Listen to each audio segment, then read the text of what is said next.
Yeah, top of the SportsMax zone for this Wednesday. Shelley and Fraser-Pryce was again in blazing form in the 100 meters, streaking to a world-leading 10.62 seconds on her way to victory at the Monaco Diamond League meeting in Monaco earlier on Wednesday. This was Fraser-Pryce's third winning time sub 10.7 since last Saturday. She has also gone sub 10.7 6 times all season. She was chased home in Monaco by fellow Jamaican Shericka Jackson, who clocked 10.71. There were other big performances from Caribbean athletes in Monaco today. Shaunae Miller-Uibo, the Bahamian, led home a Caribbean 1-2-3 in the women's 400 meters, 49.28 to finish ahead of Jamaica's Candice McLeod in second and the Barbadian freshly minted Commonwealth champion Shaunae Williams in third. Now, Jamaica's Tajay Gayle was also a winner, taking the 800 meters in 1:56.98. Rochelle Clayton made up for her Commonwealth Games disappointment, leading home Jamaican 1-2 in the 400 meter hurdles. And fit again to compete, 2019 world champion Tajay Gayle had a best leap of 8.06 meters to finish fourth. In the long jump, Jamaican Shanika Ricketts was second in the triple jump, 14.91 meters her effort, beaten by Yulimar Rojas, 15.01. And here to discuss the best of the action is Leighton Levy, aka Double L, who is at Sabina Park watching cricket, I think. Leighton, Leighton after the high of a Caribbean effort in Monaco, I hope that the cricket is matching up. Not quite. Now, usually I'm taking here where the sun shines because the day operates from what I know. Yes. So it's 100 almost 150 on the score because I'm talking. It's okay. We'll get to that later, Leighton. Let's talk some Shelley and Fraser-Pryce here, because what she's doing at 35 years old to be 36 in December isn't normal, is it? It's ridiculous, lad. This is her 6th consecutive final now where she's been on the 10-7. It's a record extending run because no other body in history has got more than 4, which is Elaine Thompson last year. And she's gone 6 now. And of course, each time she runs, it almost feels like she's going to go faster. The win today was 0.4. So if she had a detail field of 1.5, you're looking at about 10.56. She's in imperious form. We've never seen a female athlete this consistent for this long at that age. Yeah, and you know what? When we think of her longevity, and as you just pointed out, her consistency this year, obviously her coach Walcott has to take a lot of credit for what's happening with her now. Absolutely. The work that has done to improve her speed and strength and endurance, her fitness overall, and fixing her mechanically, I think a lot of confidence to the Shelley and Fraser-Pryce that we see running today, because she's been, I've been watching track and field for decades, and I've never seen a woman run this consistently. I remember Evelyn Ashford was a consistently fast woman, but her times were between 10.7 and 10.9. Well, I'm just doing it at 10.6, almost as if she's forgotten how to run slow. Yeah, and her teammate Shericka Jackson, Leighton, put into the also runs, even though her 10.71 second place clocking would have probably won most of the Olympic titles in the past. Absolutely. It's the first one met just yesterday at the pre-meeting press conference. She said that she didn't feel like she's got her best 100 so far this year. And she had a couple of lessons she's hoping to go faster.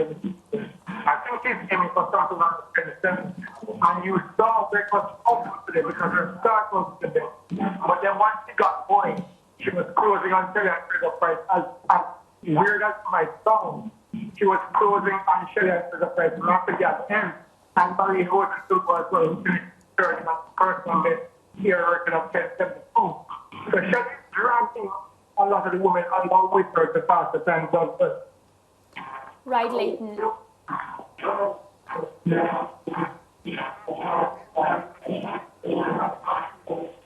All right, so viewers, at this point, we're going to have to disconnect with Leighton Levy. He's at the cricket. We hope to connect with him at a later time or maybe even tomorrow.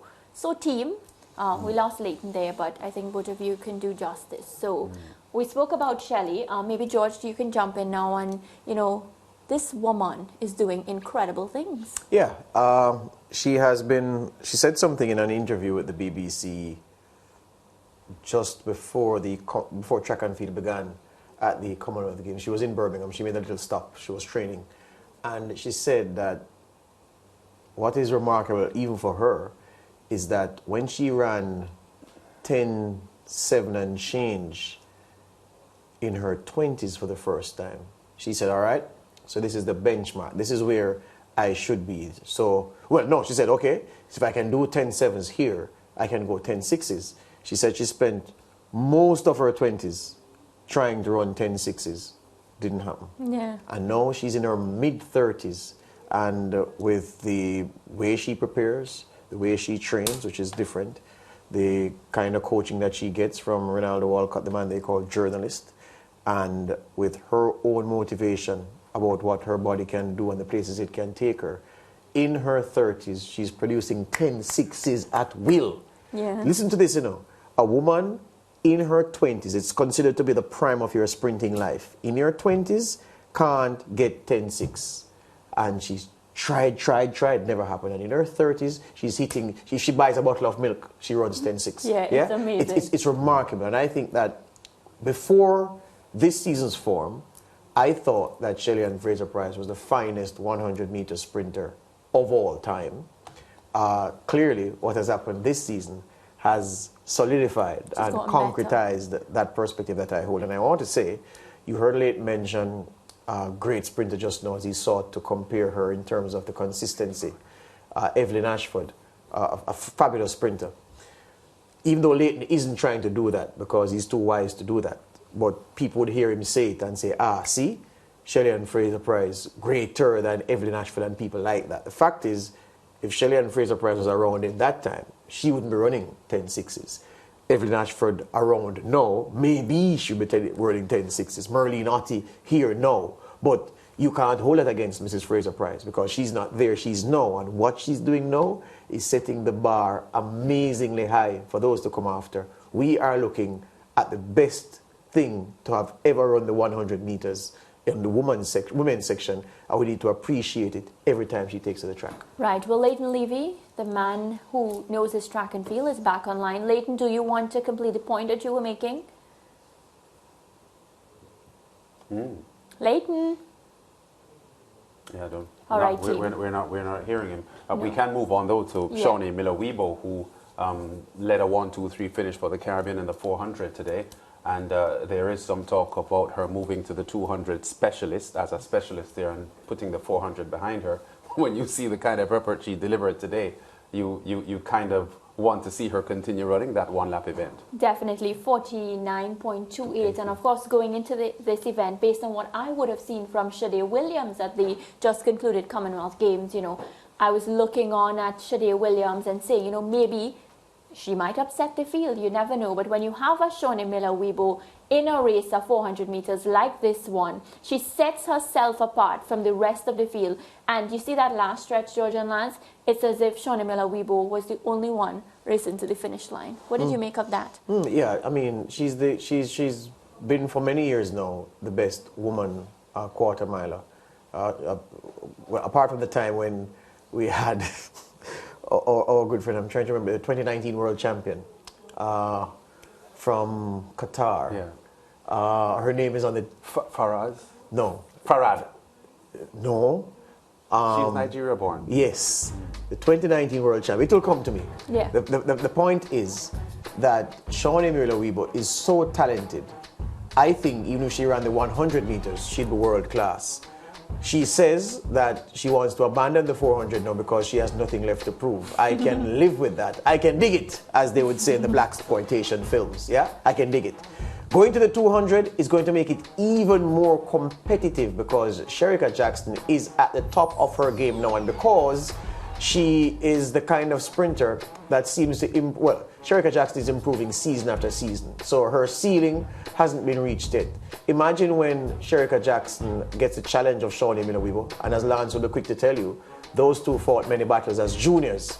at the Carifta level and elsewhere. So it will be good to see that rivalry renewed in the 200 meters, and it will be dynamite. But Shaunae Miller-Uibo is going to the 200 full time as not the best 200 meters runner in the world, but she has a talent to be so. And Shericka Jackson is going to say, well, Shaunae, there was a time when you were the superior sprinter.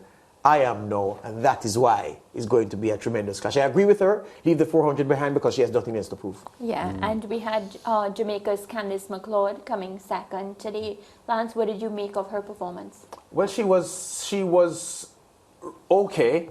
She was a little disappointed with her effort at the Eugene World Championship, but she chased Shaunae Miller-Uibo relentlessly, but she was outrun by her. I think one of the more standout efforts for me today in Monaco would have been Tajay Gayle coming back from injury to place fourth, 8.06 meters his effort, and a huge disappointment that he wasn't able to defend his title in Oregon because of that knee injury. Also missed out on the Commonwealth Games. So I don't know that he is close to his best at the moment, but to see him compete and get a performance over 8 meters, I think is encouraging, even though we are heading towards the back end of the season. Salwa Eid Nasser. How could we forget that's that? a popular How could we forget that? Salwa Yeah. Eid Nasser. All right, so now that that's off your chest, Yes. then you don't need to worry. Your comments now on Tajay Gayle. He has struggled with injuries today. 8.06. Lance says it's a sigh of relief. Yeah, it's the one promise that Stephen Francis hasn't kept to the track and field public yet, because after Tajay Gayle went and grabbed the world championship title in 2019 at the same Qatar event that Salwa Eid Nasser won gold for Qatar, he told us that, look, this boy he's going to make the team for the 100 meters, and he's going to do very well. But because of the same injuries that undermined him for Eugene, and I don't know if he would have gone to the Commonwealth Games, but, caused him to skip that. The same injuries that are undermining him now slowed that expansion of his repertoire then.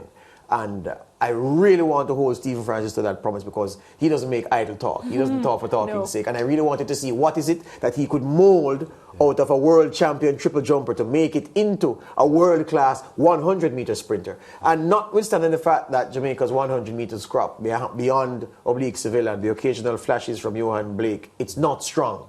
Yeah?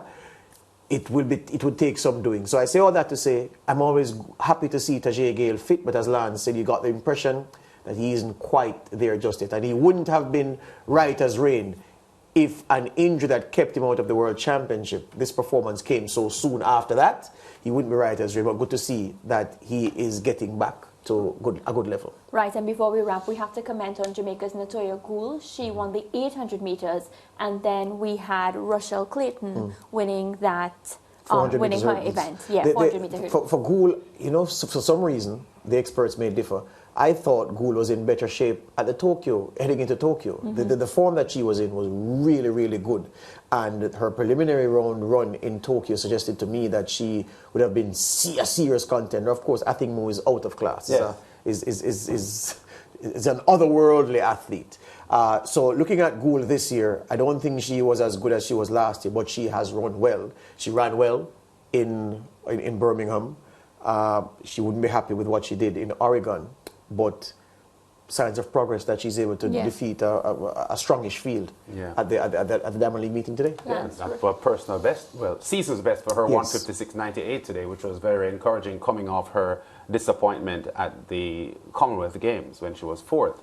And another athlete disappointed at the Commonwealth Games would have been Rochelle Clayton in the 400 hurdles, was leading a Jamaica 1-2-3 finish for the 400 hurdles, but lost out and finished fourth in the end, the South African finishing fast and beating her. But she had come off the turn in front, Rochelle Clayton, and just wasn't able to hold her form to take a medal there. So a victory in Monaco today, very, very satisfying for her. And I looked at the 110 meter hurdles, Philip Patchmont. Hansel Philip is a jockey, that's why you're getting that in your head. It's because of both of you. Yeah. Riding with the stars. Hansel Patchmont. And I have to say, I get the sense that he still looks a bit injured. We didn't see the best of Hansel Patchmont today. No, he is clearly not 100%, and he wasn't able to challenge Grant Holloway for the title today. He was there, putting in the punch, but he didn't have that zip, which, that injury that prevented him from competing at the Oregon World Championship, and then prevented him from going for a medal at the Commonwealth Games as well. So he's in Monaco today, breezing out, and looked okay, but you could see that he wasn't in top form, and he just wasn't able to put the challenge on Grant Holloway. Happy to see him back on the track, though, competing. That's why people should be measured in how they criticize these athletes. You're just one injury away. It doesn't have to be a major injury. It can be a niggle that prevents you from doing your best. And Hansel, as I told you, Hansel Parchment's gold at the Tokyo Olympics was the one I celebrated the most. Well, you all saw that. I got myself hoarse celebrating that. You know why? Because of the struggles that this man has had, the little things that have not added up, have not come together to allow him to show his real talent. Tokyo was at one moment in time where he was fit, his start was good, and he just produced. Look at what has happened to him. A niggle here, a niggle there, kicking a hurdle there. He kicks it with the heel, damages the hamstring, can't compete at the World Championships, misses Commonwealth, the final, can't report for the start, and comes here a little bit above. I describe his performance today as a little bit above gingerly, because it almost appeared that you could see it. Yes. This was a man who didn't trust his body to really extend. And that is why, so his career has been about so many of these moments, a silver, a bronze here, injuries not prepared, not allowing him to exceed and excel. So I was very happy for Tokyo, and I hope that he gets back to good shape in good time. Yeah, pretty solid runner. And again, advertising the strength of the Jamaican men in the sprint hurdles, because Omar McLeod, Hansel Parchment, and now Commonwealth champion Rashid Broadbell speaks volumes for the Jamaican sprint hurdling program, both on the men's and the women's side. Break time. Back with more on The Zone after this.